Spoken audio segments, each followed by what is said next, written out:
L'enjeu, c'est de finalement partir dans la pratique, se dire qu'est-ce que ça va pouvoir donner au niveau du territoire vécu. Hein, c'est une nouvelle notion de géographie, c'est le territoire vécu. Mais avant, je vais casser un mythe. Je vous préviens, je casse un mythe. Et celui-là, je peux vous assurer qu'il est bien ancré. Je casse un mythe parce que, au final, toutes nos activités, elles amènent à des questions de bien-être, de besoins humains fondamentaux. Et quand on parle de besoins humains fondamentaux, je suppose que vous avez ça en tête. Alors peut-être pas le monsieur qui est sur votre gauche, mais sans doute la représentation qui est à droite. Hein ? Qu'est-ce que c'est ? La pyramide de Maslow. Il faut savoir que la pyramide de Maslow, elle n'a pas été inventée par Maslow, elle a été inventée par ses étudiants qui l'ont écouté et qui se sont dit j'y comprends rien, je vais simplifier, je vais faire une pyramide. La grosse erreur de la pyramide, c'est pas les besoins humains fondamentaux, c'est la pyramide. C'est la pyramide où, effectivement, on considère qu'on passe au seuil d'après quand on a fait le seuil d'avant.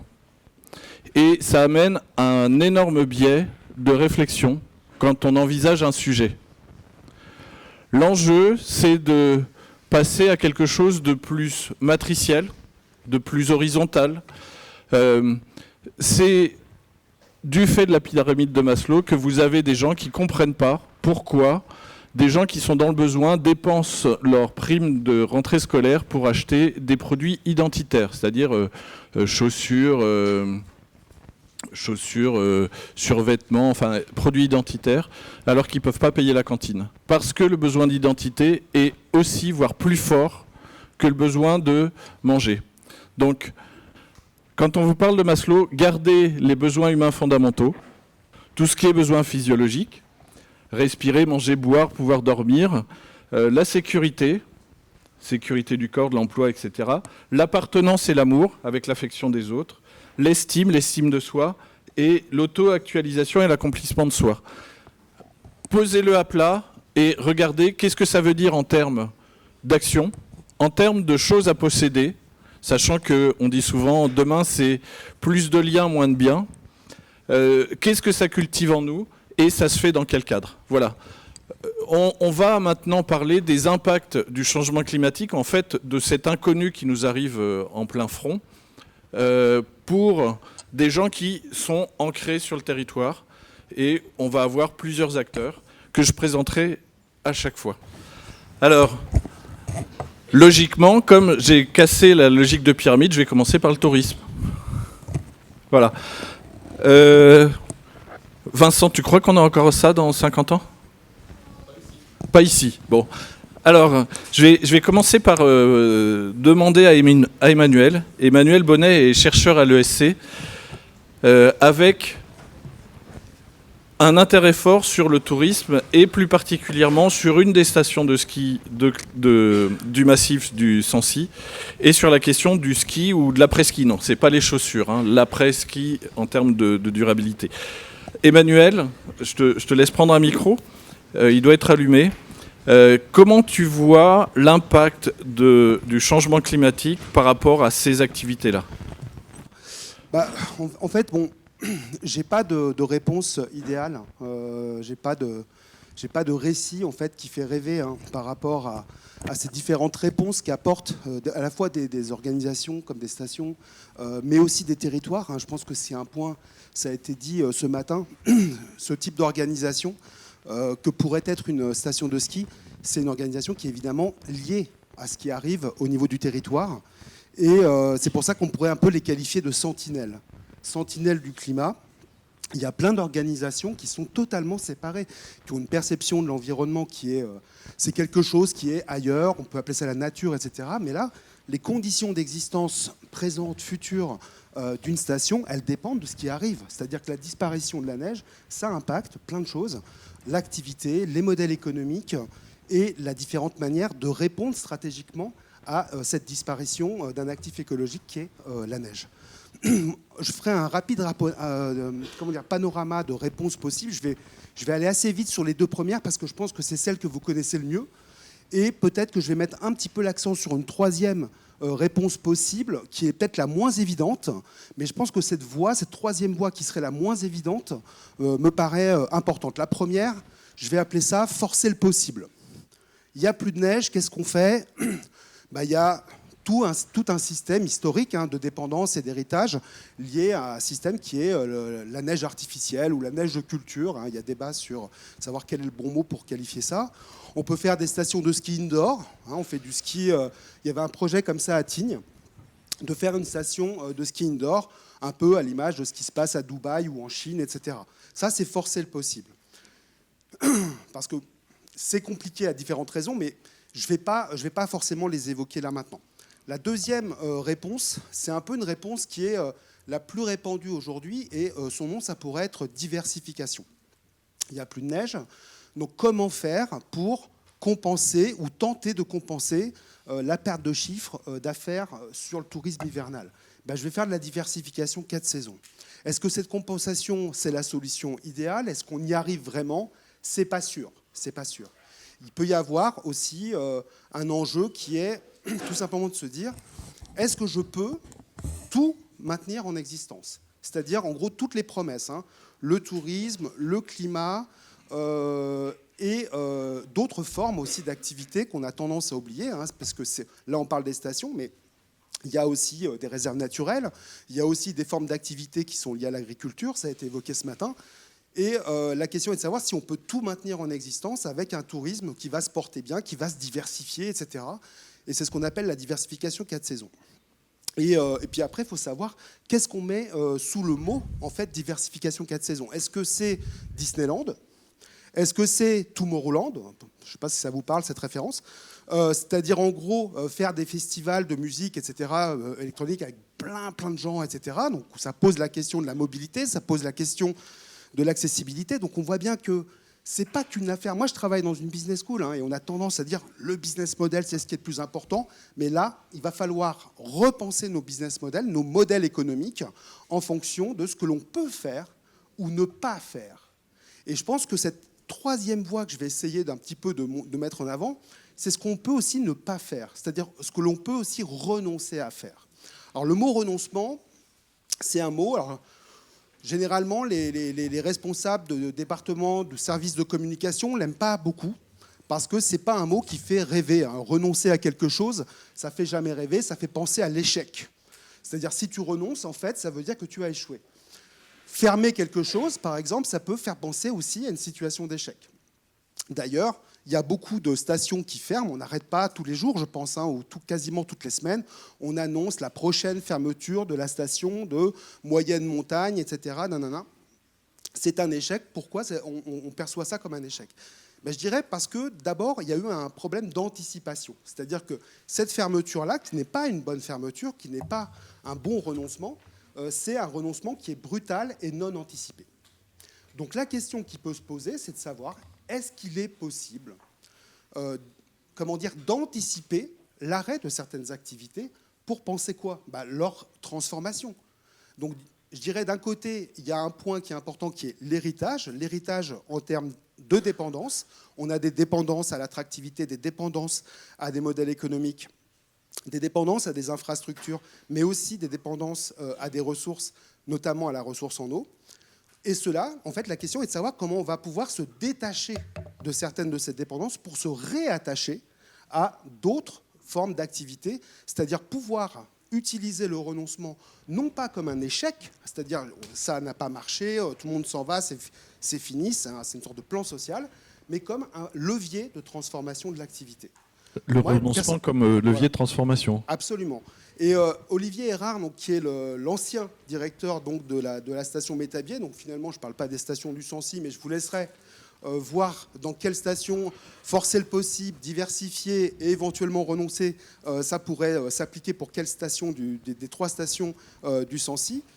Moi j'aborderais, Olivier Erard, l'ancien directeur de Métabier, une station dans le Jura, a anticipé 10-15 ans avant cet enjeu de transformation qui passe par le renoncement. Et même avec cet exemple-là, c'est pour ça que je ne vais pas du tout défendre une voie idéale. Je ne dis pas que c'est ce qu'il faut faire, c'est parfait, c'est génial, ça va bien se passer. Surtout, ne vous inquiétez pas, ça va bien se passer. bien sûr qu'il y a des problèmes de justice, d'injustice, de personnes qui sont surprises en fait et qui sont affectées aussi par ces arbitrages. Du coup, ça questionne vraiment, je termine là-dessus, sur les modalités. C'est-à-dire que comment on s'y prend collectivement en fait pour que ce ne soit pas une fermeture ou un renoncement ou une transformation de l'activité qui soit brutale et non anticipée et pour qu'elle soit démocratique en fait, cette modalité collective et stratégique. Voilà. Merci. Et, Olivier Erhardt, même si il vient de m'établir, aujourd'hui habite dans le sud du Cantal. Tout à fait. Voilà. Renoncement. Quand je vois ton voisin, Julien Fauché, Julien, tu es président de Milléade. Milléade est basé à Brioude, c'est 35 villages, clubs et hôtels partout en France. T'entends renoncement? Il y a quoi, 800 personnes, je crois, chez Milléade, quelque chose comme ça. Tu travailles dans le domaine du tourisme. Voilà, moi je suis chef d'entreprise, je dois faire tourner ma boîte, je vis du tourisme. Il est super sympa, Emmanuel, mais ça fait quoi, toi, quand tu entends ça? Je crois que le sujet dont on parle aujourd'hui, il est beaucoup plus complexe que de vouloir schématiser et de mettre dans des cases. Et donc je crois que bien évidemment la vérité aujourd'hui pour un opérateur touristique, c'est sur certains sujets et dans certaines circonstances forcer le possible, c'est sur certains sujets et dans certaines circonstances diversifier, et c'est dans certaines circonstances et sur certains sujets renoncer. Et d'ailleurs c'est ce que vient de dire Emmanuel. Donc on est surtout pas bon. Effectivement, Milléade gère 13 ou 14 000 lits touristiques un peu partout en France. Alors je vais prendre quelques exemples pour illustrer ce que je viens de dire. La photo qui est là, c'est le Sancy. La photo d'avant, c'était des pistes du Mont d'Or pour ceux qui connaissent pas. Il se trouve que Milléade vient de reprendre au mois de mars un village club avec 450 lits, 150 chambres et appartements au Mont d'Or. Et donc on a racheté le fonds de commerce de cet établissement. Le précédent gestionnaire, il a fait faillite. Et pourquoi on y est allé? On y est allé parce qu'on y croit et parce qu'on est convaincu que dans les 30 ans qui viennent, il va continuer d'y avoir du tourisme dans le Sancy. Donc effectivement, probablement, pour ceux qui connaissent un petit peu le ski dans la région, il y a probablement plus d'avenir dans les 20-25 ans qui viennent pour faire du ski à Superbès que pour faire du ski au Mont d'Or, parce que les deux stations ont eu des approches différentes ces 20 dernières années.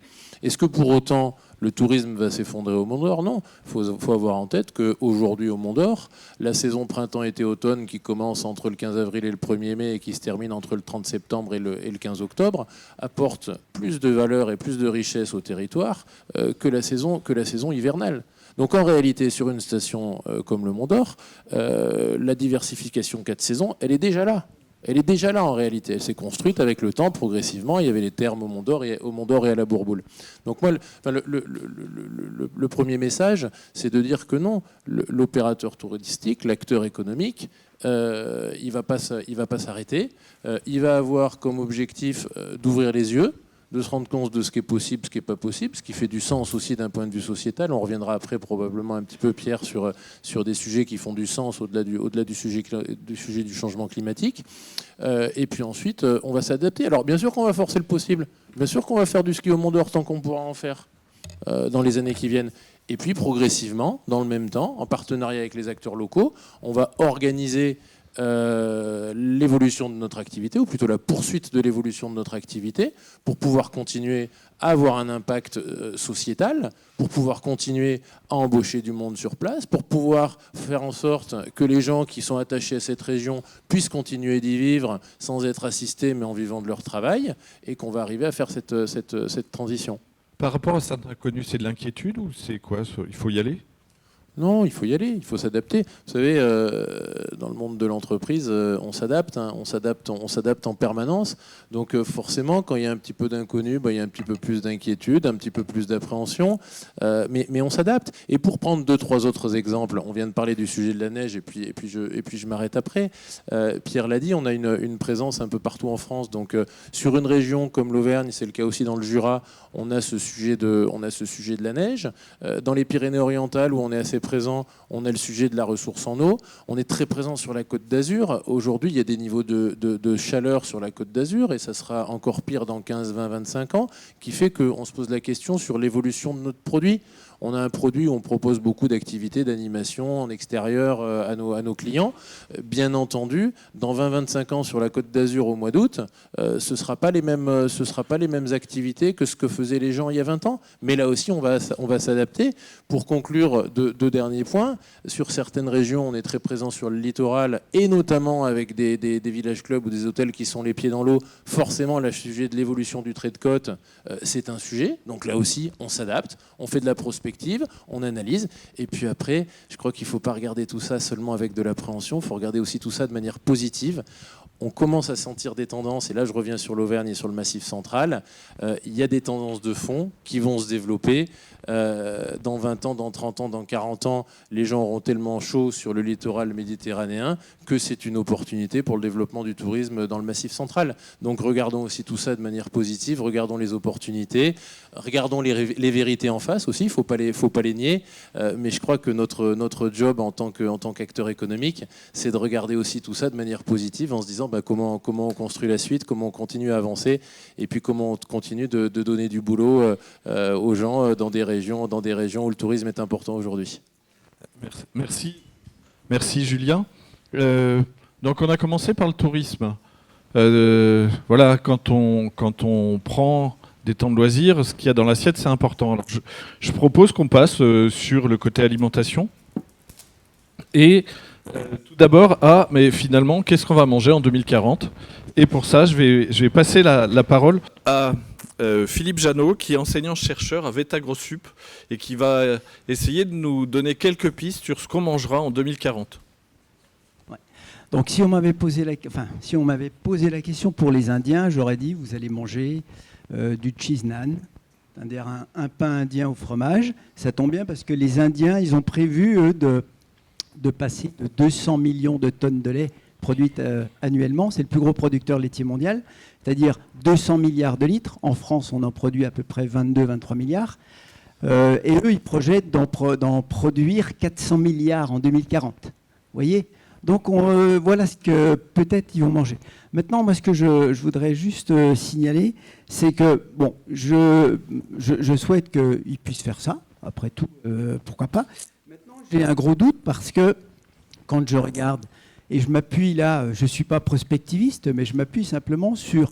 Alors, je ne vais pas parler de changement climatique, je vais parler plutôt des résultats qui avaient été produits, des simulations produites par donc par Meadows et ses collaborateurs, qui avaient fait une simulation. Ça a fait l'objet vous connaissez, c'était le travail du Club de Rome avec le rapport Meadows.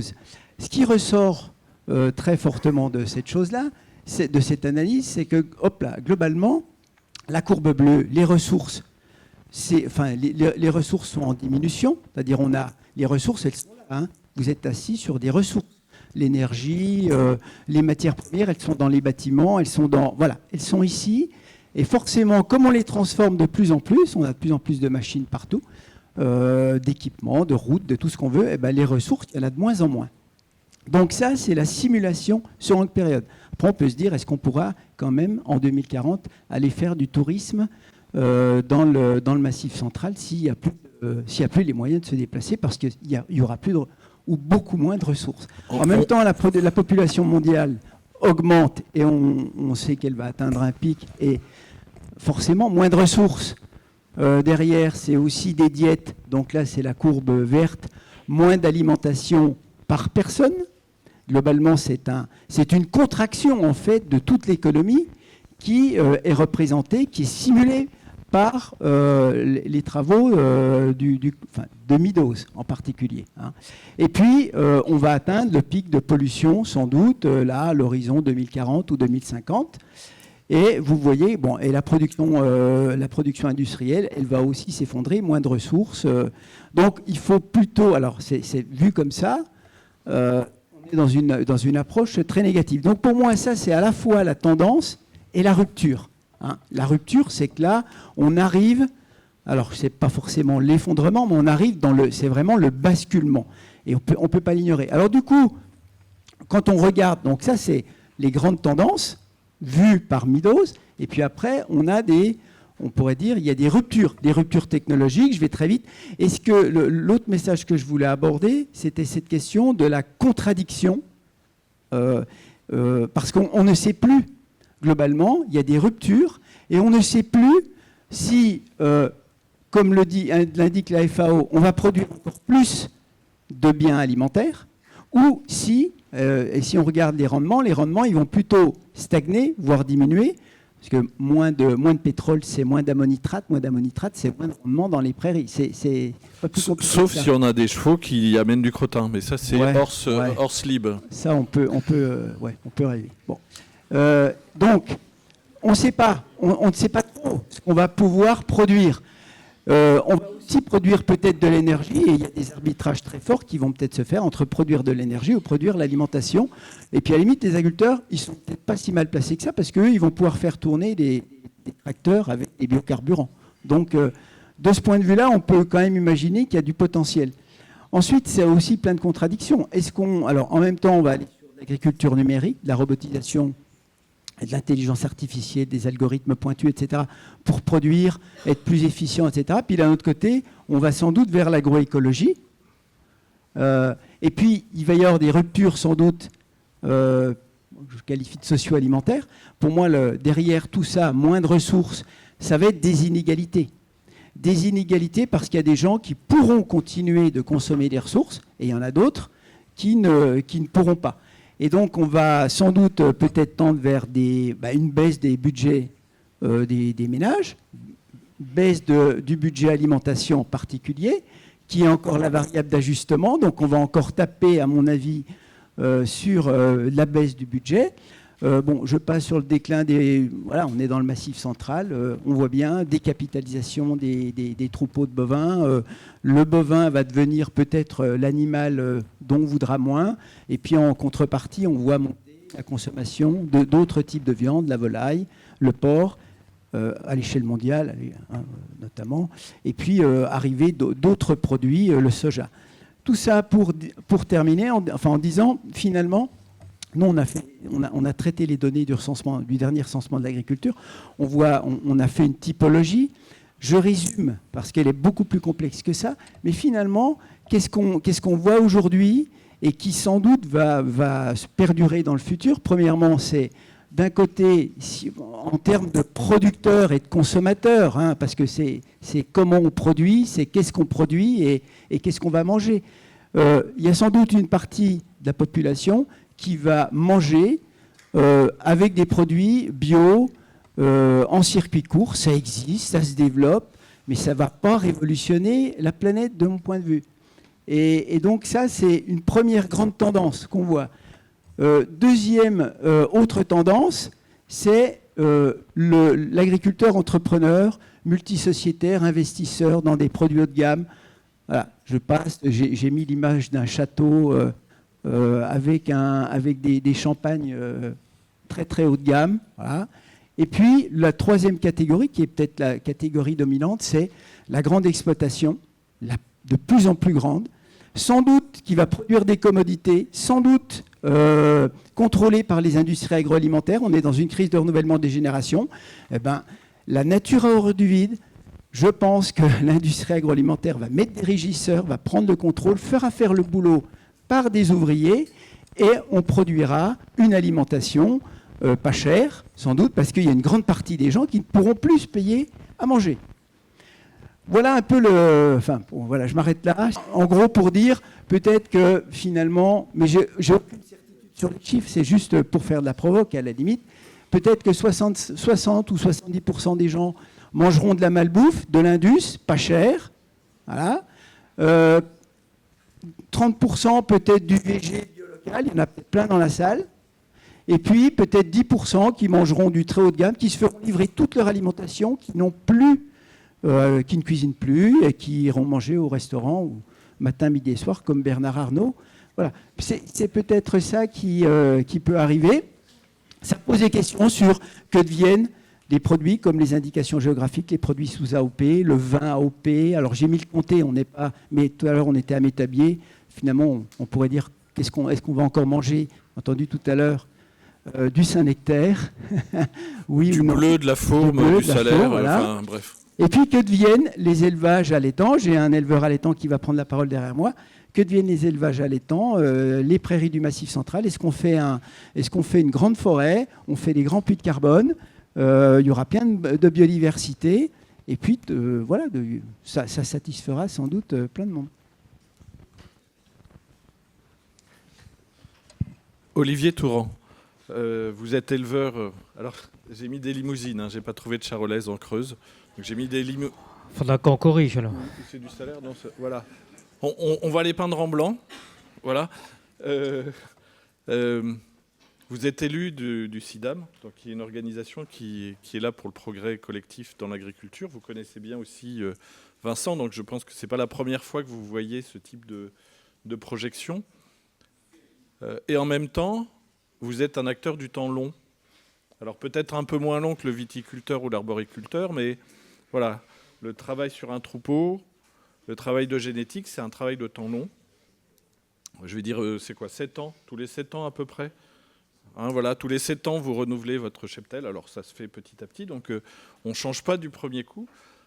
Quand on a des informations comme celles qui sont apportées sur le climat, mais derrière aussi sur des enjeux de biodiversité, et qu'on est quelqu'un qui travaille au quotidien avec le vivant, comment on se projette?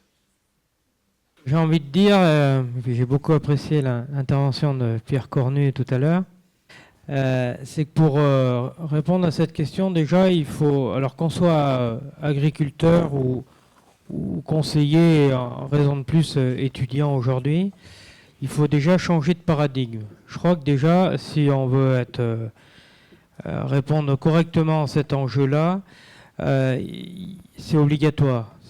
Je m'explique, c'est que si on est toujours dans la posture en disant il y a des enseignants, il y a des techniciens, il y a des conseillers, enfin tous les mots que vous voulez, qui nous apportent à nous agriculteurs, chefs d'entreprise, je le rappelle, la solution quand on a une question, on va tous se planter.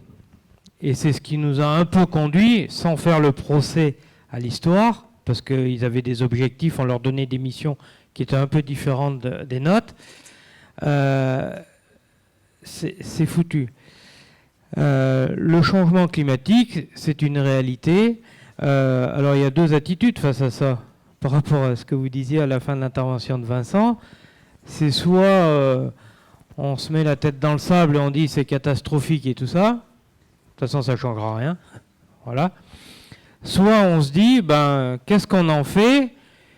Et j'allais dire qu'en tant que chef d'entreprise et agriculteur, c'est presque une motivation. Parce que notre métier à la base, c'est de nourrir les hommes avec un grand H, je précise, pour ne pas m'attirer la foudre de tout le monde, 60% de la salle. Mais, non, mais plaisanterie mise à part, notre métier, c'est aussi de produire, de s'adapter, et de rechercher. Voilà. Donc c'est vraiment une motivation. Et notre métier, on est là pour travailler avec du vivant, que ce soit des animaux ou des végétaux. Donc c'est une motivation, on va dire, et une obligation aussi supplémentaire. C'est qu'on ne fait pas tout le temps la même chose. On n'applique pas une recette que nous donne un commercial, un conseiller, tout ça, bêtement, tous les ans, et chaque fois la même chose. Non, notre métier, c'est d'innover, d'anticiper, de faire évoluer nos pratiques culturelles, les travaux sur la génétique animale et autres, dans l'objectif qui est toujours de produire. N'oublions pas, alors les productions évoluent, que ce soit animale, végétale, en fonction du climat, en fonction d'où on est, en fonction des attentes de la société, et puis en développant des nouvelles productions. On continue à produire de la viande, du lait, enfin, des céréales et tout ça, quoi. Mais aussi on produit de l'énergie. Et sans rentrer de façon polémique dans les visions dogmatiques ou pas que peuvent avoir certains sur la production d'énergie, je voulais rappeler quand même qu'il y a nos parents, nos grands-parents, au début du siècle, enfin, ou du siècle précédent, 30-40% de la production d'un agriculteur était de la production d'énergie, parce que ça servait à nourrir les bœufs ou les chevaux, qui étaient les outils de traction Et ça choquait personne. Aujourd'hui, quand on dit qu'on va produire en dérivant, en rallongeant un peu le cycle de nos effluents d'élevage et de ça pour produire de la méthanisation, pour faire de la méthanisation, pour produire du gaz par exemple, pour rendre service à la société, il y en a certains qui s'offusquent. Mais le pourcentage est encore plus faible que nos grands-parents, nos arrière-grands-parents. Donc voilà. Donc ce que j'entends, c'est il faut bouger, quoi. C'est ça. Voilà. Et les agriculteurs, par rapport à ce que Vincent a répondu tout à l'heure à la première question de la salle, s'adaptent naturellement. C'est pas quand ils voient une présentation climatique qu'ils disent il faut que je m'y mette. Non, le constat sur nos fermes, on le fait, le constat de l'évolution climatique. L'objectif d'AP3C et du programme qu'on a voulu depuis 12 ans, il est parti du constat en disant on a de plus en plus d'aléas sur nos fermes et tout ça, et on est souvent en phase de réaction. Et quand on réagit à un événement, on est déjà en retard. Donc le but c'était, et ça l'est toujours, c'est de donner la matière, les projections climatiques aux agriculteurs et maintenant aux autres acteurs du territoire, pour qu'on puisse, un jeune agriculteur ou un agriculteur qui s'installe, qui fait évoluer sa ferme, il faut qu'il le sache et qu'il le fasse en connaissance de cause, puisqu'on a les moyens de le faire. Donc c'est beaucoup plus raisonnable, et c'est notre rôle, si je me place en tant que responsable agricole, dans le terme responsable, de leur donner les données, les projections climatiques sur leur ferme, au pixel de 500 mètres, pour dire, voilà le climat que vous aurez demain chez vous. Après, l'agriculteur, il est responsable, chef d'entreprise, comme les acteurs du tourisme le disaient tout à l'heure, il fait ses choix, mais il les fait en connaissance de cause. Par contre, il y a un élément qui est très important qu'on sous-estime souvent, c'est de dire la variabilité. C'est-à-dire que le climat, il est beaucoup plus variable, on a beaucoup plus de phénomènes. Voilà. Donc ça veut dire que les choix qu'on fait, ils ne marchent pas 10 années sur 10. Mais l'important, c'est ce qu'on peut faire avec AP3C grâce à Vincent et avec nos ingénieurs agronomes, c'est qu'on peut dire telle culture, telle chose que vous voulez faire, 3 années sur 4, par exemple, ça marchera ou ça ne marchera pas. Voilà, c'est ça qu'on est capable de leur apporter. Et après, chef d'entreprise, il fait ses choix, il prend ses décisions, mais il les prend en connaissance de cause. Ce que j'entends et qui fait écho à ce que nous a dit Emmanuel tout à l'heure, c'est la question d'anticiper. On a des moyens pour savoir ce qui potentiellement peut arriver avec de la variabilité, hein. Et donc anticiper. Anticiper quand on a parlé de l'agriculture, mais anticiper quand on est en forêt. En forêt, quand on plante un arbre, allez, ça va être pour 50, 60 ans. Et donc, Hervé Cochard, vous travaillez dans un labo dont je suis fan. Vous savez qu'on peut être fan de Star, mais on peut être aussi fan de labo. Ce labo, ça s'appelle le PIAF. À votre avis, ça étudie les oiseaux? Non, ça étudie les arbres, avec une implantation remarquable à Clermont-Ferrand. Et le deuxième, je crois, c'est à Nancy.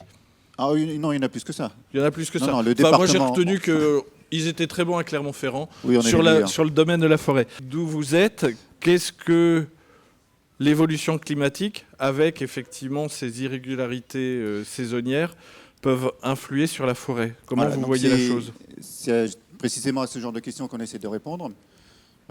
Évidemment, ce n'est pas facile. Si la question était simple, la réponse est forcément plus complexe. Notre démarche, c'est d'avoir une démarche de physiciens, de forestiers, et d'essayer de faire de l'interdisciplinarité. C'est de comprendre comment fonctionne l'arbre, comment fonctionne la physiologie de la plante, quels sont les processus qui vont induire une perte de croissance ou une mortalité, mettre ça en équation, une fois qu'on a compris la physique du système. Et donc c'est ce qu'on appelle faire des modèles ensuite mécanistes qui reposent donc sur les processus. Et l'intérêt, c'est qu'on pense qu'ils sont relativement robustes. Alors ils sont assez durs à élaborer, c'est un peu la limitation parfois, mais on pense qu'ils sont relativement robustes. Et donc si le climat change, on pense que ce qu'on a mis dans nos modèles reste valable. Et c'est ça qu'on essaye de construire. Alors c'est une quête de longue haleine. Et on commence à avoir des résultats qui nous montrent que ça va peut-être mal se terminer. C'est un peu ça sur le Massif central. Qu'est-ce qui potentiellement va pouvoir se passer ? Alors, ce qu'il faut déjà dire, c'est qu'on voit déjà les impacts du changement climatique. On parlait de temps long tout à l'heure. Le temps long des arbres, il est de l'ordre du siècle. Et les arbres sont des marqueurs de ces changements. Il y a une discipline qui s'appelle la dendrochronologie, qui consiste à analyser les variations d'épaisseur de cerne sur un arbre. Et ce qu'on constate, c'est qu'il y a d'abord une phase plutôt bénéfique pour les arbres, qui ont bénéficié du changement climatique. Alors, ça peut paraître un peu paradoxal, mais lorsqu'on augmente la teneur en CO2, on donne plus à manger aux arbres. Lorsqu'on augmente la température, on favorise la croissance. Et lorsqu'on fait des dépôts azotés, eh bien, on pallie à des carences azotées qui sont fréquentes en forêt. Donc il y a plutôt eu une augmentation de la productivité des forêts, jusqu'à un point de bascule qui a été observé au tournant du siècle.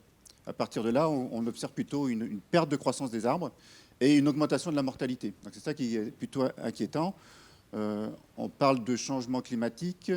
On est à peu près à 1 ou 2 degrés d'augmentation de la température. On se projette à plus 15 degrés. Mais on voit déjà des dépérissements très significatifs en forêt. Il y a l'ONF a estimé, ou l'IFN, pardon, l'ISGN, qu'il y a à peu près 700 000 hectares de forêts qui sont dépérissantes en France. 700 000 sur 17 millions, hein, donc ce n'est pas encore catastrophique, mais c'est déjà très inquiétant. Et donc les modèles qu'on développe nous montrent que si on va vers un climat plus chaud, plus sec, ce qu'on observe déjà ne peut que s'aggraver. Tout simplement parce que les arbres ne sont pas construits dans leur milieu pour résister à une variation aussi rapide et aussi intense du changement climatique. Ok. Et Adrien Bazin, toi qui travailles pour les propriétaires forestiers, comment, parce qu'il y a la recherche, mais il y a après, j'ai une forêt, qu'est-ce que je vais récupérer en bois d'œuvre, en bois de chauffage, en bois d'industrie, tiens, j'ai des arbres qu'il faut renouveler, je mets quoi ? Comment ça se vit au quotidien quand on est dans ta posture ? Eh ben, dans ma posture, c'est un rôle de conseil, comme le disait monsieur tout à l'heure, là, sur les aspects aller à la rencontre de la personne qui détient la ressource et comment au quotidien il essaye de gérer cette ressource-là. Juste un propos un peu parenthèse avant peut-être de répondre d'essayer d'apporter une réponse à la question. En tout cas, c'est l'aspect un peu historique de la dynamique de la relation qu'il y a toujours eu entre forêt et société. Si on remonte à l'époque de Clovis, il y avait 25 millions d'hectares de forêt en France. Au lendemain de la Révolution française, on est tombé à 7 millions d'hectares. Il n'y avait pas de vérin hydraulique, il n'y avait pas de tronçonneuse, il n'y avait pas de tracteur moderne. Donc il y avait déjà une première forme de relation forêt-société qui était liée à des enjeux locaux. Et puis on peut imaginer des usages, par exemple construire des bateaux pour traverser l'Atlantique.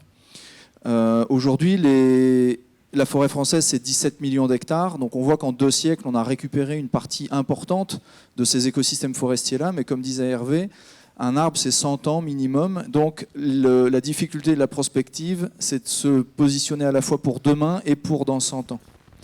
Et c'est en ça où le quotidien n'est pas évident et il ouvre la porte quand même à beaucoup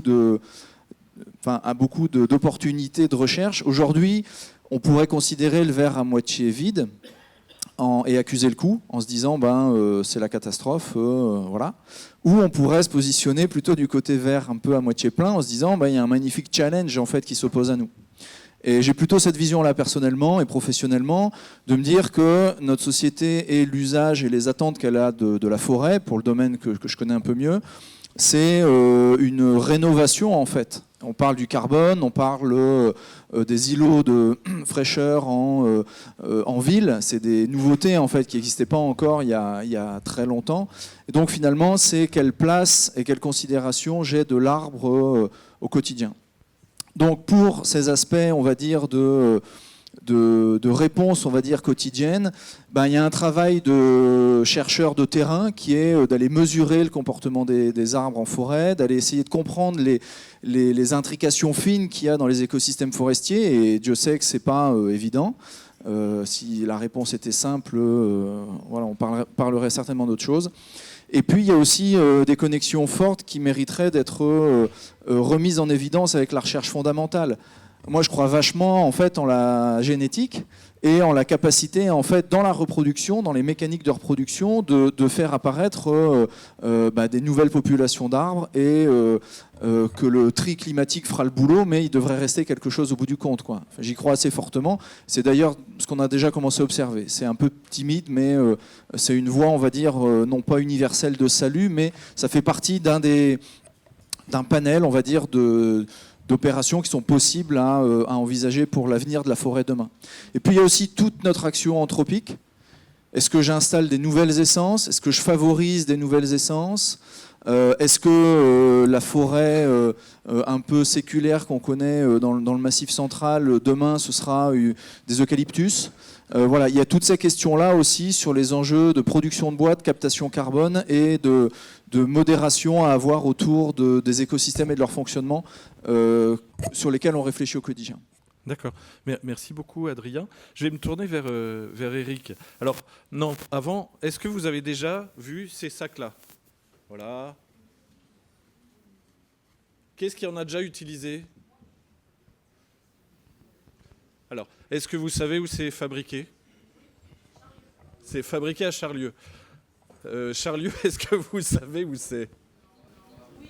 Oui, qui? On a une star. Ah, voilà. Charlieu, c'est une ville, un site clunisien, qui est à la frontière de la Saône-et-Loire, voilà, qui est un endroit magnifique et où il y a une entreprise d'à peu près 120 personnes 140, pardon, qui fait du tissu et qui tisse ce que vous avez devant les yeux. Je vais me tourner vers Eric, donc, qui pilote les tissages de Charlieu. Quand on parle changement climatique, on est une industrie, on produit dans une boîte dont on régule à peu près tout ce qu'on veut. Quand on dit changement climatique et qu'on est industriel, qu'est-ce que ça change quelque chose? Ça change quelque chose? Ça change pas? Comment on voit la chose, Eric? On voit la chose d'une manière très positive. J'ai donné quelques chiffres. Alors, sans doute, j'ai des spécialistes en face de moi. Vous me les corrigerez s'ils ne sont pas exacts, mais ils se basent sur des études qu'on a commandées par notre Union des industries textiles, etc. Et en fait, le textile est emblématique de la surconsommation, des effets de bord de notre économie mondialisée, etc. Il montre l'exemple de produits qui, depuis le début jusqu'à la fin, le travail forcé des Ouïghours, la mer d'Aral qui a été vidée pour arroser les champs de coton, le Rana Plaza, les plages du Ghana qui sont envahies de nos fripes occidentales, etc. Des produits qui font du mal. Parler d'économie, enfin de systèmes vicieux ou vertueux. Le textile est emblématique plutôt d'un système vicieux. Et nous, on a la conviction, au tissage de Charlieu, et pas que nous, avec tout un écosystème qui est autour de nous, que le textile peut être emblématique d'un système différent, basé sur l'économie circulaire, un système dont la finalité est vraiment de retrouver une économie qui fait du bien, depuis le producteur jusqu'au consommateur. Et comment on fait ça? C'est bien sûr l'économie circulaire. Donc quelques grands chiffres que je voulais vous donner au début, mais je vous les donne maintenant. Donc comme on le sait, le jour du changement climatique, le jour du dépassement, pardon, c'est fin juillet. L'économie mondiale, c'est 93% de l'économie mondiale est linéaire. L'économie circulaire, c'est donc que 7%. Le textile, c'est pareil que les autres filières. Les chiffres de la Commission européenne, que la Commission européenne nous donne, indiquent que 50% des émissions de gaz à effet de serre et 90% de la perte de biodiversité sont liées à l'extraction et à la transformation des matières premières vierges. Donc, on ressent bien avec ces chiffres que l'économie circulaire, ce n'est pas une option, c'est obligatoire. On ne peut pas faire autrement que d'avancer là-dessus. La courbe que vous montriez tout à l'heure, avec la baisse des ressources, effectivement, elle ne tient pas compte, me semble-t-il, de l'utilisation des matières plusieurs fois, c'est-à-dire cette économie circulaire. Si on prend l'exemple du textile, chaque année, dans notre pays, on consomme 800 000 tonnes de textile. Nous tous, on porte sur le dos des vêtements qui sont à 97% importés et pour lesquels chaque kilo consommé génère 54 kg de CO2. C'est l'étude du cabinet Cycleco commandée par l'Union des industries textiles. Si on produit ce textile en France, on divise par 2 cet impact. Si on le diffuse en circuit court, on divise par 4 cet impact. Et si en plus, on l'utilise de la matière recyclée, on divise par 10 cet impact. Divisé par 10, si tout le monde faisait ça, alors peut-être que le calcul que je vais donner est stupide, mais vous me le direz, si on divise par 10, on a fait ce petit calcul, en 2022, je crois que l'activité anthropique et humaine a généré 40 gigatonnes de CO2. Donc divisé par 10, on est à 4 gigatonnes. 4 gigatonnes, on se retrouve à la deuxième moitié du 19e siècle, avant l'ère pétrolière. Donc en fait, même si ces chiffres sont très approximatifs, mais basés sur des études qui ne le sont pas, on sent qu'on a un levier extraordinaire de transformation de notre économie. C'est-à-dire cette économie, ce sac que vous avez vu, je me permets juste aussi autre chose. On parle, le textile, ça a été la première filière mondialisée, et on se dit, un sac de caisse de supermarché. Honnêtement, quel intérêt de produire ça dans notre pays ?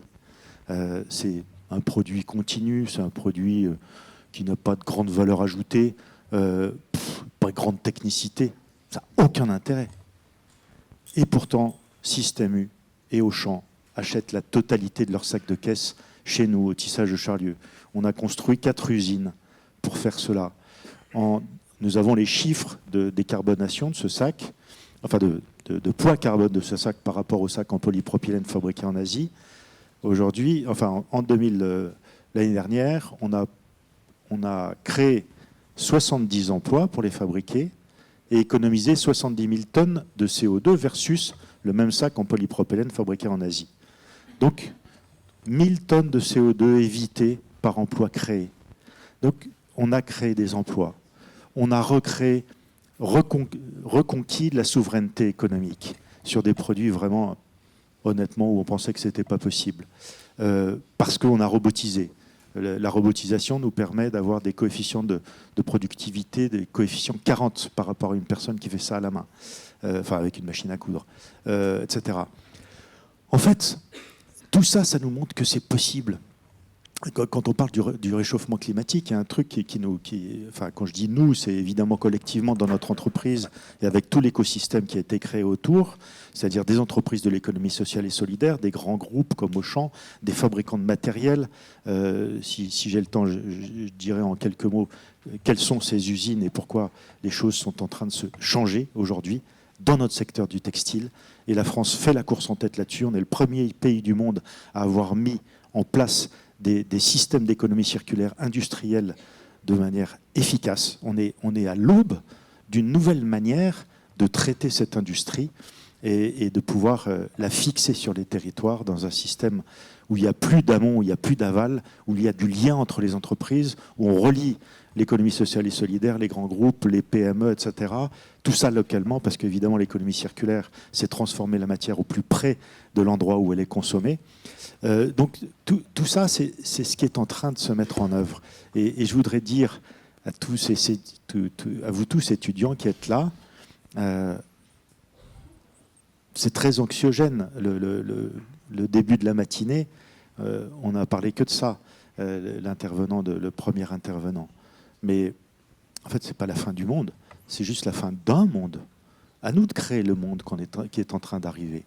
Et nous, jeunes, vieux, etc., c'est possible. L'économie circulaire est un support de décarbonation, de lien, de transformation de notre économie. De se dire, qu'on soit en France ou dans un autre pays, on peut retrouver cette fierté de se dire qu'on est capable de produire ce que nous consommons dans notre pays, avec des gens qui sont autour de nous et le plus localement possible. Et que tout ça, c'est cette idée, peut-être aussi, Pierre, vous l'avez dit dans votre intervention, alors pas tout à fait sous cette forme-là, mais la finalité de notre économie, depuis 2 siècles et demi, c'est l'efficience économique, financière, industrielle, etc., etc. Est-ce que c'est vraiment une finalité, ça ? La seule vraie finalité, c'est de servir l'être humain, bien sûr. Il faut qu'on retrouve ça. Et est-ce que le changement climatique, ce n'est pas une opportunité, justement, pour qu'on soit obligé de se mettre ensemble pour travailler, qu'on soit industriel, qu'on soit dans une association, qu'on soit agriculteur, qu'on soit politique, qu'on soit scientifique. Ça nous rassemble sur ce grand défi. Et ce grand défi, on va le relever, et on a la possibilité de le relever. Et je terminerai juste par une phrase qui va vous paraître un peu perchée, mais tout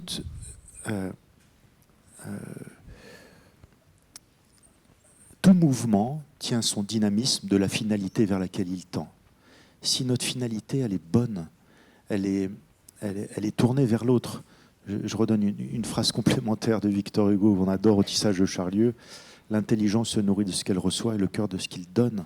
On a besoin de retrouver du sens dans ce que nous faisons au quotidien. On a besoin de se dire chaque matin quand on se lève, ça vaut la peine. Parce qu'on va faire quelque chose qui est bénéfique à nos concitoyens, au monde, etc.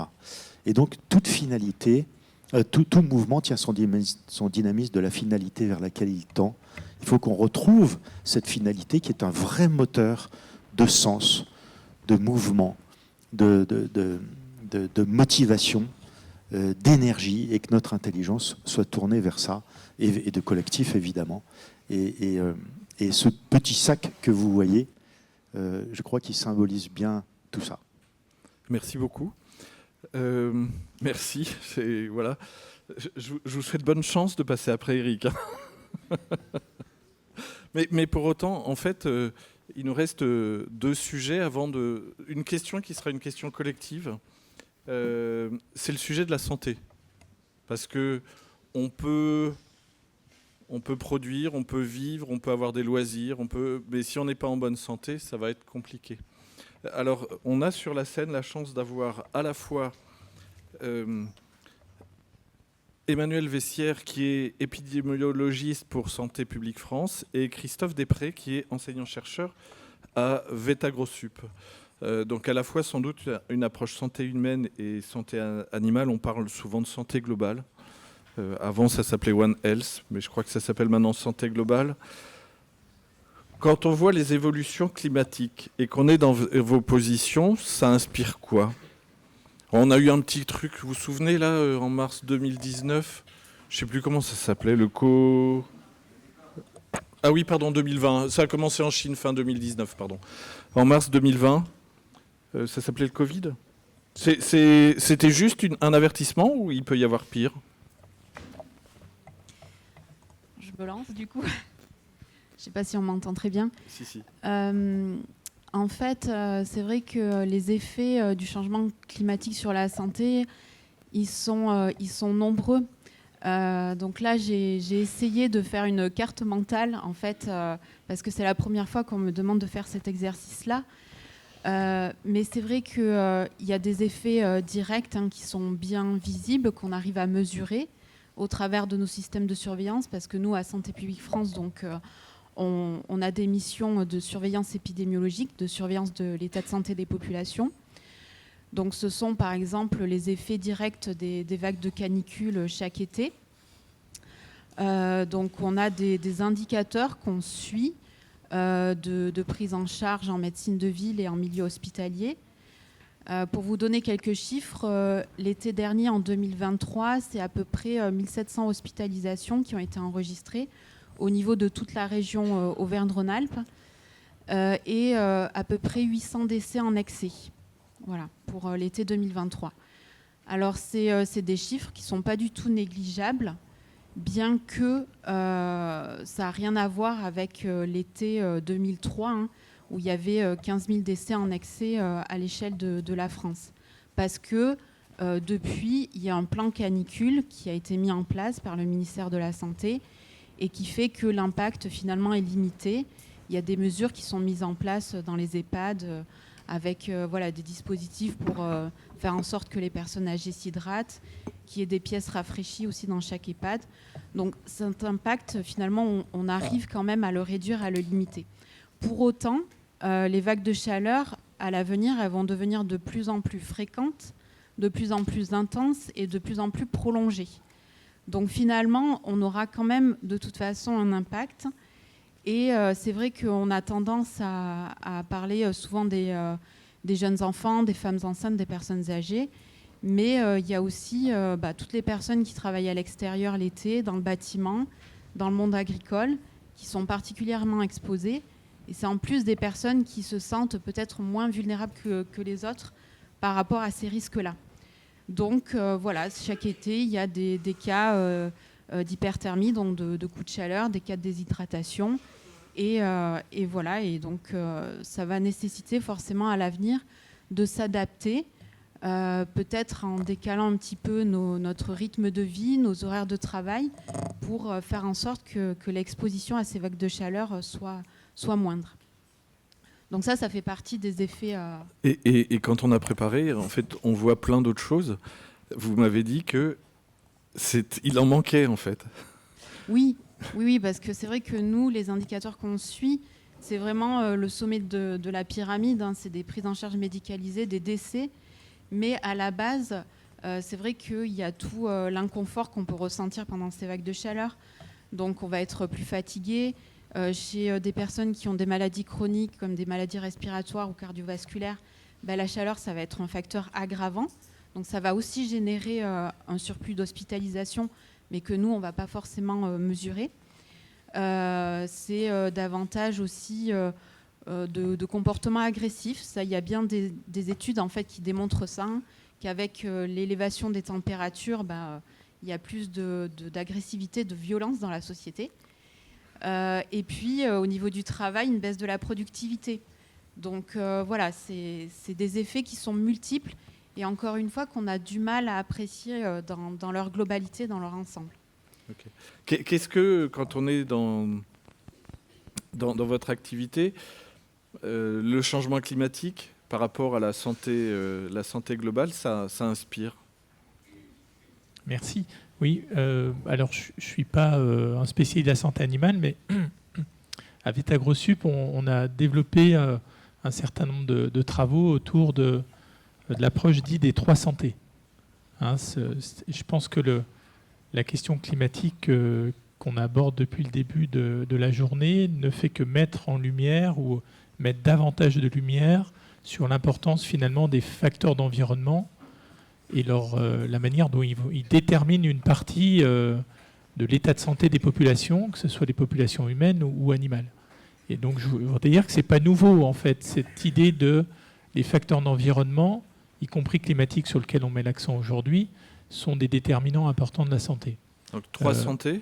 Donc les 3 santé, c'est l'idée de dire que l'évolution, le dérèglement climatique, finalement, il va jeter une lumière plus accrue sur les interdépendances entre la manière dont finalement les pathogènes qui circulent dans la faune sauvage, mais également qui sont transmis à nos populations animales domestiques, qui peuvent même aller jusqu'à contamination de notre espèce humaine, ce qu'on appelle des zoonoses, vont devenir plus fréquentes, vont émerger davantage dans différentes régions du monde.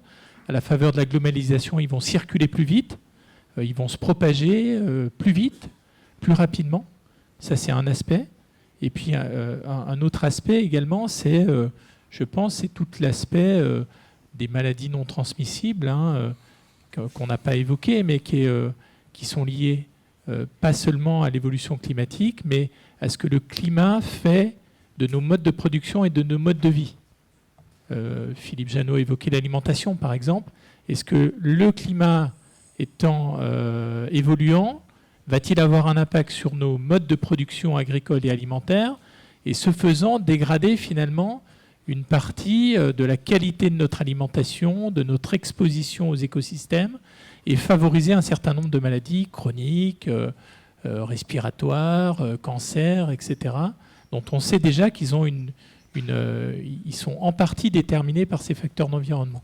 Et puis le troisième aspect, la troisième interdépendance, hein, ce troisième lien entre les trois santé, je pense que c'est ce que Emmanuel a en partie rappelé, c'est la dégradation de la qualité de vie, du cadre de vie, du bien-être. Hein. Je rappelle que la notion de santé nous vient de la définition de l'OMS de 1946, un état complet de bien-être physique, mental, pas seulement l'absence de maladie, mais tout ce qui peut nous impacter indirectement. Et là, je crois, c'était l'exemple des vagues de chaleur, ou en tout cas des élévations de température.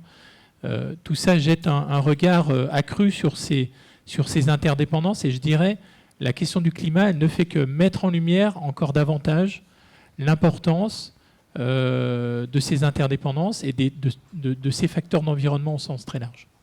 Voilà. Peut-être un deuxième aspect, c'est, sans être trop long, je pense qu'on a déjà beaucoup débattu, il y a deux choses qui me viennent à l'esprit. Je suis moi-même économiste. La santé est un bon exemple de ce qu'on appelle le coût de l'inaction climatique. Hein, l'inaction climatique, c'est 1 euro investi aujourd'hui en vaut 10 sur les conséquences plus tard. La dégradation un peu structurelle des questions de santé publique, de manière générale, animale, santé publique vétérinaire ou santé humaine, sont un bon exemple des conséquences, des dommages financiers, monétaires, qui seraient associés à une inaction généralisée sur le volet climatique. Hein. Donc s'adapter, oui, bien sûr, mais aussi continuer d'atténuer, je pense que c'est important, parce qu'on sait que ça aura un impact. Et le deuxième aspect, c'est la maladaptation. S'adapter, oui, mais ne pas aller sur des voies de maladaptation qui pourraient... Un exemple alors, un exemple, c'est s'adapter en renforçant le levier, enfin disons le facteur explicatif essentiel, qui est celui de la consommation des ressources primaires.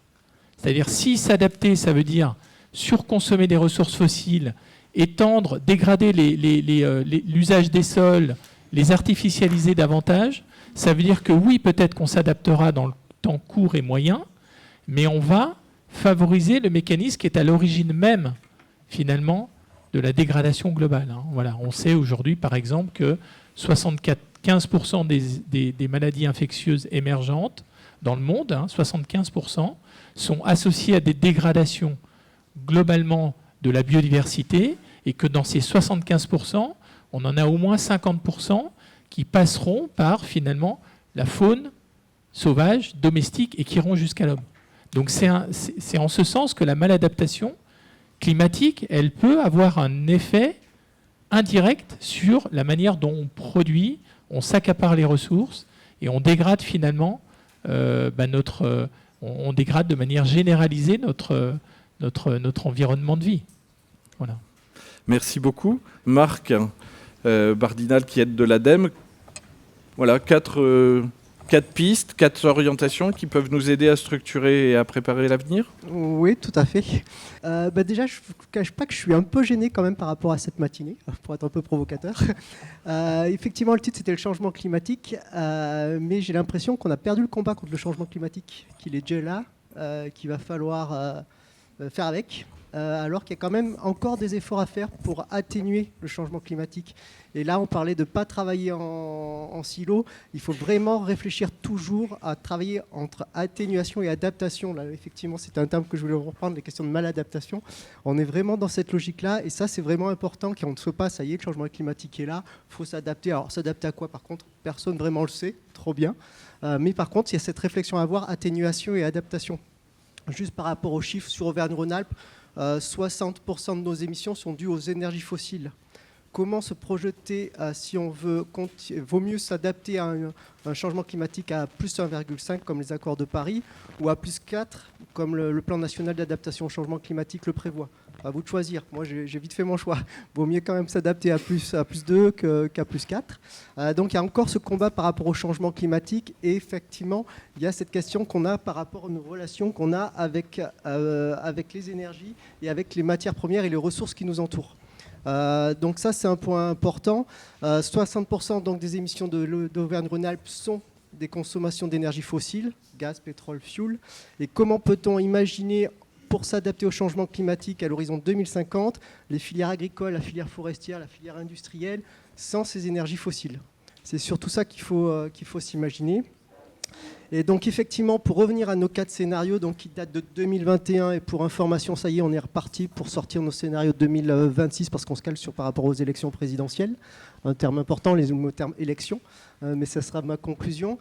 C'est que ces scénarios-là sont là pour donner à réfléchir. Alors ce ne sera pas la réalité, ce ne sera pas un des 4 scénarios, ce sera certainement un mixte. Mais avec la finalité de ces 4 scénarios, c'était la neutralité carbone qui est l'objectif français. Et donc, qui dit neutralité carbone, ces 4 scénarios, alors les grandes conclusions, avant de les présenter un petit peu dans le détail, c'est que ça va être très très difficile, la neutralité carbone. Ça va nécessiter un changement radical de notre société, nos choix de consommation et nos modes de vie. Ça, c'est le premier point. Le deuxième point, c'est que... Alors, je terminerai par le deuxième point, c'est un peu particulier. Le troisième point, c'est que les énergies renouvelables seront indispensables pour substituer déjà les énergies fossiles.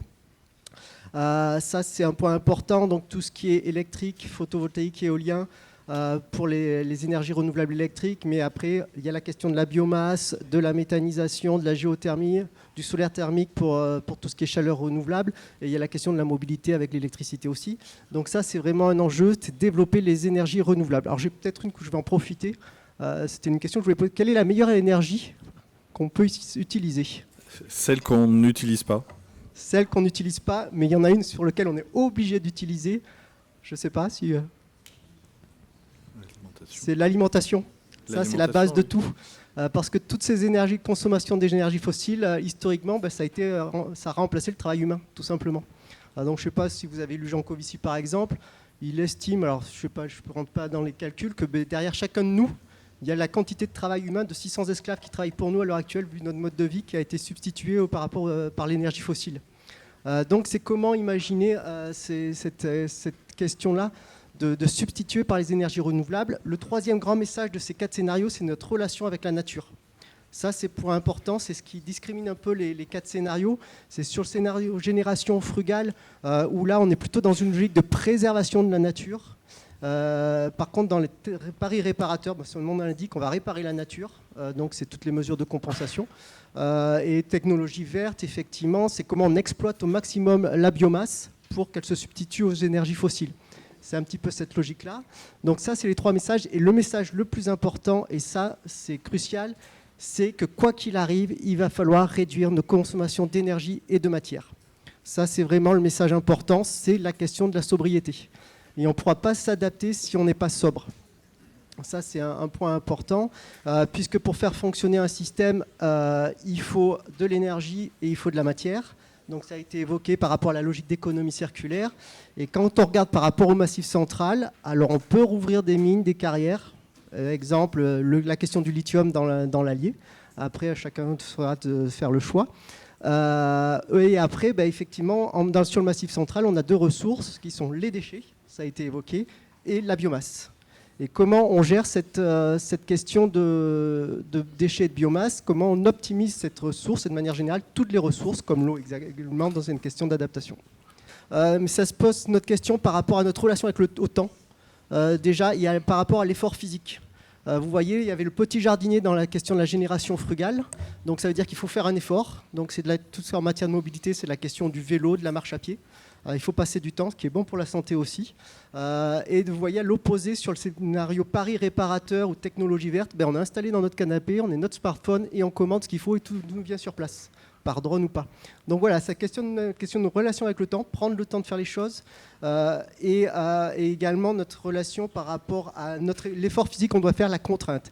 Et ça, c'est sur la génération frugale, un point important, c'est la sobriété contrainte. On a forcément rajouté le contrainte. Parce qu'on part du principe, grosso modo, sociologiquement, on part du principe qu'il y a 5% de la population, je ne sais pas si c'est le cas de l'Amphi, c'est des gens motivés, que l'objectif c'est atteindre les 2 tonnes de carbone d'émissions, qui sont végétariens, qui font tout à pied, qui se passent de voiture, qui consomment très peu. Donc ceux-là, il n'y a pas grand-chose, c'est parfait, vous continuez, mais c'est quand même la majeure partie de la population de la planète. On a 15% dans lequel je me situe aussi, qui dit il faut faire des choses, j'essaie de faire des choses, je ne suis pas parfait, il y a encore beaucoup de choses à améliorer. Et par contre, on a quand même 80% de la population encore à convaincre. Et tout ça, il ne faut pas que ça soit les convaincre, mais il faut que ça soit une conviction positive. Il ne faut surtout pas les obliger, et parce que c'est le dernier levier. Et j'en viens à la conclusion, effectivement, que les enjeux de transition, c'est avant tout, et je crois que ça a été dit, des enjeux démocratiques. Je ne vais pas faire référence, si je le fais référence, aux inondations à Valence. Vous avez vu comment les élus ont été reçus quand ils ont été visiter le territoire de Valence après les inondations. Je pense qu'il faut qu'on évite d'arriver à ces logiques-là. Parce que si on n'a plus confiance en nos élus, au pouvoir politique, on ne sait plus à qui faire confiance après. Donc j'insisterai point sur notre système et je conclurai par des choses un peu plus opérationnelles. On a lancé depuis 2 ans maintenant un appel à manifestation d'intérêt sur de l'innovation sociale et territoriale, puisqu'on abandonne au niveau régional tout ce qui est innovation technologique. On laisse là à nos collègues du national pour accompagner les grands acteurs de l'innovation technologique. Mais c'est comment on développe l'innovation territoriale sur les territoires. Donc on a été satisfait parce qu'on a une 60aine de dossiers quand même. On s'est fait accompagner par des chercheurs en matière de sciences humaines et sociales pour voir comment on appliquait en fait des nouveaux systèmes de coopération, de mise en récit, de changement de comportement sur les territoires. Et là, c'est un enjeu majeur pour nous dans les prochaines semaines, c'est que ces projets se développent bien pour développer cette logique de nouveaux systèmes démocratiques sur les territoires. Merci Marc. En fait, pour finir et arriver à au dernier tour assez rapide, je me suis dit comment je peux symboliser ça. Alors je suis allé prendre un terrain de rugby au printemps. Voilà.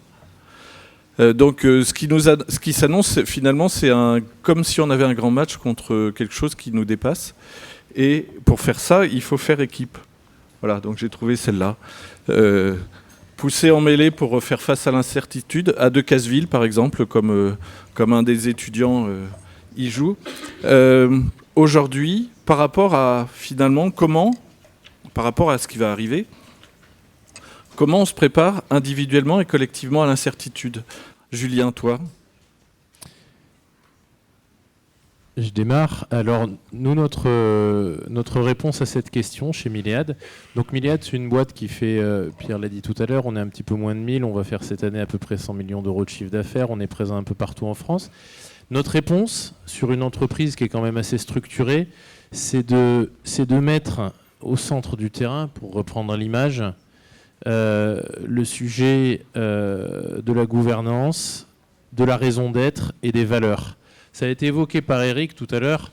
En réalité, on va où on a envie d'aller. Chez Milléade, on a la chance d'avoir une entreprise qui est détenue, le capital, il est détenu par des acteurs de l'économie sociale et solidaire. On ne verse pas de dividendes à nos actionnaires. La raison d'être de l'entreprise, c'est de construire et de partager ensemble des aventures humaines.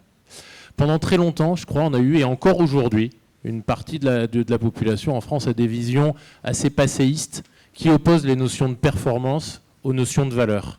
Nous, chez Milléade, on est convaincus que pour aller de l'avant, pour avancer, il faut être performant. On est aussi convaincus que pour aller de l'avant, pour avancer, il faut savoir où on va, et savoir où on va avec des notions de valeur. Et Eric évoquait tout à l'heure des sujets d'intérêt général. Donc Milléade, on est une boîte qui est performante, qui gagne de l'argent chaque année, mais qui ne verse pas de dividendes à ses actionnaires. Et cet argent, on l'utilise comment? On a 5 grands axes de redistribution. Le premier, c'est la pérennité et le développement de l'entreprise. On n'est pas dans le monde des bisounours. Moi, mon job à la fin du mois, chaque mois, c'est de payer les salaires. Donc le premier, c'est la pérennité et le développement de l'entreprise. Le développement aussi.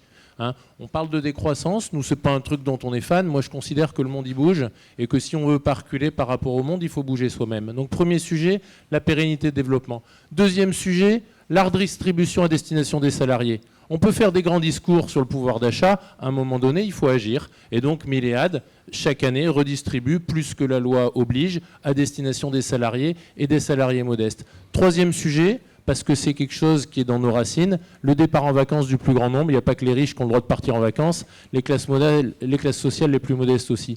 Quatrième sujet, l'impact sur les territoires. On a parlé tout à l'heure d'économie circulaire, de rôle sur les territoires. Et on redistribue sur les territoires. Et puis cinquième sujet, évidemment, et c'est des choses qu'on a fait évoluer significativement ces dernières années, la transition environnementale. Donc je crois que voilà un acteur économique, il va aussi et surtout où il a envie d'aller. Et bien entendu que le rôle des entreprises en 2024 en France, c'est aussi et surtout de jouer leur rôle d'un point de vue sociétal. Merci Julien. Hervé? Quand on est chercheur. Oui, donc sur les forêts, et je commencerai par dire que la certitude, elle est très très prégnante pour nous. Tout simplement pour fixer un peu les idées, c'est qu'on va se retrouver dans des conditions climatiques d'ici la fin du siècle qu'on n'a pas connues sur Terre, ce que nous disent les paléoclimatologues, depuis 70 millions d'années. Et il y a 70 millions d'années, les espèces forestières actuellement, qu'on connaît actuellement dans nos forêts, la plupart n'existaient pas. Le hêtre, il est apparu il y a 20 millions d'années, par exemple. Et donc, bien malin, celui qui sait comment vont se comporter ces espèces dans un climat. On n'a pas l'information dans le passé. Alors après, on essaye, nous, d'objectiver ou de rationaliser cette incertitude par nos approches expérimentales. On peut se projeter dans le futur, on met de l'incertitude dans le modèle. Et la conclusion, c'est, face à cette incertitude, nos recommandations envers les forestiers, c'est de ne pas avoir de solution radicale, trop simple, de prendre en compte cette complexité, de ne pas faire les erreurs qu'on a fait dans le passé, de planter massivement des espèces en dehors de leur niche écologique. C'est d'aller vers de la mosaïque, c'est d'aller vers des mélanges d'espèces sur des forêts hétérogènes, essayer quelque chose de nouveau pour essayer de trouver des solutions qui soient durables pour le futur. Merci beaucoup Hervé. Adrien, qu'est-ce qu'on fait face à l'incertitude ? Oui, alors moi l'incertitude, c'est un terme qui me dérange un peu parce que c'est surtout l'incertitude qui freine l'action. Si on réfléchit un peu en creux en fait au terme, à l'incertitude et au lien qu'elle a avec l'action, finalement c'est un axiome intertemporel. Ça a toujours existé puisque personne n'est capable de prédire ce qui va se passer concrètement demain. Même si on a des modèles aujourd'hui modernes, finalement, je ne sais pas ce qui arrive demain. Et est-ce que pour autant ça doit freiner mon action ? Je ne suis pas certain. Tout à l'heure, je ne sais pas si vous avez percuté en fait la remarque que je disais entre Clovis et la Révolution française. On a divisé par 4 la surface forestière sans une goutte de pétrole. Donc on est bien capable de réaliser des choses sans le pétrole. C'est ça que je suis en train de dire. Et finalement, aujourd'hui, ce qu'on propose aussi au travers de l'opérationnel de terrain, chez nous autres forestiers, c'est d'essayer de regarder les choses avec un pas de côté et de diversifier nos approches, diversifier les systèmes, diversifier les méthodes culturales, diversifier en fait. Diversifier, non pas pour adapter la forêt, mais pour augmenter son adaptabilité, parce qu'on sait probablement que dans 40 ans, ou 20 ans, ou 60 ans, il y aura probablement des anticipations qu'on n'aura pas été capable de prévoir, et pour laquelle il faudra quand même que les écosystèmes soient capables de passer ces caps en fait. Donc aujourd'hui, moi je pose un peu la question, et je vous pose la question. On a tous une capacité personnelle de faire quelque chose. C'est qu'est-ce que j'en fais à partir de maintenant ? Merci. Eric. Je crois que pour faire face à l'incertitude, ce qu'il faut que chacun d'entre nous fasse, c'est qu'il trouve au fond de lui-même ce qui n'est plus de l'incertitude, mais la certitude. Et la certitude, il ne va pas le trouver avec son intelligence, il va le trouver avec son cœur. Saint-Exupéry disait « L'essentiel est invisible à nos yeux, on ne voit bien qu'avec le cœur ». En fait, profondément, face à ce monde complexe, VICA, là, c'est volatile, etc., incertain, qu'est-ce qu'on va faire ? On se jette par la fenêtre ? Non. Qu'est-ce que profondément on peut faire pour faire du bien, pour contribuer à un modèle vertueux, quel que soit l'endroit où on est, quel que soit le job qu'on fait, quelle que soit la place qu'on a. Il faut qu'on se pose cette question-là, et une fois qu'on y a un petit peu répondu, et qu'on se dit, oui, ça, dans mon job, je suis capable de le mettre en œuvre, il n'y a plus d'incertitude. On a la certitude de se dire, je vais avancer vers quelque chose qui fait du bien, je vais pouvoir contribuer à quelque chose qui fait du bien, et ça lève toutes les incertitudes. Et c'est la seule solution pour affronter effectivement un monde qui semble pas très simple, mais c'est nous qui allons le construire, ce monde nouveau. Merci. Marc. Oui, donc je crois qu'il faut avoir confiance, tout simplement. Alors, pour me rassurer, moi, je dis que d'après mes souvenirs de géographie, on est dans un climat tempéré. Ça veut dire qu'une bonne partie de la planète sont pires que nous, quand même. Donc, il va falloir les gérer. Donc, ça, c'est un peu important. Cette notion de confiance aussi, nous, on le voit à l'ADEME par rapport à la quantité de dossiers qu'on a instruits dans tous nos dispositifs. C'est énorme. On n'arrive pas à accompagner tout le monde. Ça, c'est clair. Donc, ça, c'est un point important. Donc, la dynamique est là. On revient sur les campagnes municipales qui va débuter sans tarder. Là. Je pense que tous les élus vont être obligés de parler de transition écologique. Ça va être important. Qualité de vie, cadre de vie, ça, c'est des mots qui vont revenir classiquement dans les élections qui vont arriver. Donc positif, c'est aussi par rapport à nos 4 scénarios. Il va y avoir un choix à choisir entre scénario génération frugale, où on est plutôt sur une logique de bonheur simple, et après le scénario 4 qui est plutôt pari réparateur, où là c'est le plaisir immédiat. Ça reste quand même 2 mots positifs entre plaisir et bonheur, mais le plaisir immédiat a peut-être beaucoup plus d'impact que le bonheur simple, donc à travailler sur cette question du bonheur. Voilà un petit peu cette logique-là. Merci beaucoup. Je suis désolé pour ceux d'après, je vois que les étudiants ont des contraintes après horaires. Si vous aviez la gentillesse de le faire en une phrase, je ne veux pas vous contraindre, hein. C'est horrible ce que je viens de faire, hein. Il y en a 5 qui ont pu parler et 5 qui vont devoir, 4 qui vont devoir synthétiser. Oui, Victor, Christophe. en une phrase.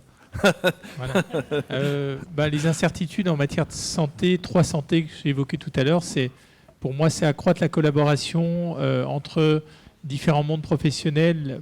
Pour moi, la médecine humaine, la médecine vétérinaire, l'agronomie et puis le monde de l'écologie, hein, les écologues. Une approche moins silotée, plus systémique. Voilà. Emmanuel ? L'incertitude, elle existe, mais on voit quand même des risques émergents qui se profilent. On l'a vu là sur la cartographie, donc il va falloir s'y préparer, mais pour ça il y a des plans qui existent en santé publique, et on s'est quand même sorti de la crise du Covid, on est tous là présents, et je pense qu'on sera capable de faire face à ces enjeux. Après, c'est vrai que ça génère beaucoup d'éco-anxiété, notamment chez les plus jeunes, et on voit des indicateurs de santé mentale qui se dégradent. Donc je pense qu'il faut essayer de transformer ça en quelque chose de positif, et d'essayer d'agir chacun à notre échelle, même si c'est des petites choses. Trouver du sens dans ce qu'on peut réaliser au quotidien pour essayer d'améliorer les choses. Merci. Olivier ? Je dirais, pour être court, diversifier, innover, raisonner à l'échelle du système, ressentir les choses et surtout ne plus avoir de certitude. Merci. Et Philippe ? En qualité de formateur, disons que moi, autour de l'incertitude, l'idée, c'est déjà de former, de sensibiliser, prendre du recul sur ce que ça peut être. C'est un premier changement de posture, et on essaie de transmettre ça aux étudiants. Et puis l'autre point, c'est aussi de changer de métrique, parce que on parle beaucoup de performance. Et en même performance, c'est être à la fois efficace et efficient, mais il faut sans doute changer, parce que c'est cette logique-là qui nous conduit aussi dans la situation dans laquelle on est. Et je pense qu'il faut vraiment intégrer aujourd'hui, on parle de questions de robustesse qui ont été réalisées là-dessus. Donc voilà, c'est aussi accompagner et donner envie aux étudiants de prendre du recul, se poser des questions et moi, je pense d'entretenir quand même l'incertitude, c'est bien aussi. Merci beaucoup Philippe. Un dernier mot à Pierre qui nous a dit qu'il fallait partir des praticiens de terrain, de relier la recherche, l'ensemble des acteurs d'un territoire. Pierre, ce qu'on a collecté là pendant cette table ronde, qu'est-ce que ça inspire ? D'abord, un grand merci à chacune et chacun. C'est particulièrement riche, et je dirais que simplement, il faut bien avoir conscience que ce que nous avons entendu là, et qui va nous aider à avancer dans nos relations, chercheurs, acteurs, ce sont uniquement les hommes et femmes de bonne volonté, conscients des enjeux et voulant faire de leur mieux depuis leur position. Nous n'avons pas toutes les parties prenantes de la société dans cette table ronde, et le métier des chercheurs, c'est de prendre en compte l'ensemble des acteurs, y compris ceux qui sont de mauvaise volonté, y compris ceux qui n'ont pas encore compris les enjeux, et d'aller chercher tout le monde, de parler avec tout le monde. Et je dirais, et là pour le coup je conclurai comme historien, il faut à la fois être concentré sur le présent, et il faut savoir en sortir pour bien comprendre ce qui nous arrive. Je prends 2 exemples très brefs. Il y a un auteur de science-fiction américain, Kim Stanley Robinson, qui a créé un livre qui s'appelle « Le ministère du futur ». Il imagine une vague de chaleur en Inde qui tue 10 millions de personnes. Et il écrit un roman sur tout l'effet domino de ce que ce choc provoque à l'échelle du monde. Je vous engage à lire ce livre, il est vraiment intéressant comme exercice pour anticiper le fait que le changement, c'est aussi des disruptions. Et donc ça crée des événements qui s'enchaînent, qui ne sont pas prédictibles. Je prends un autre exemple, pour le coup qui est de mon domaine d'historien, pour aider à comprendre un point.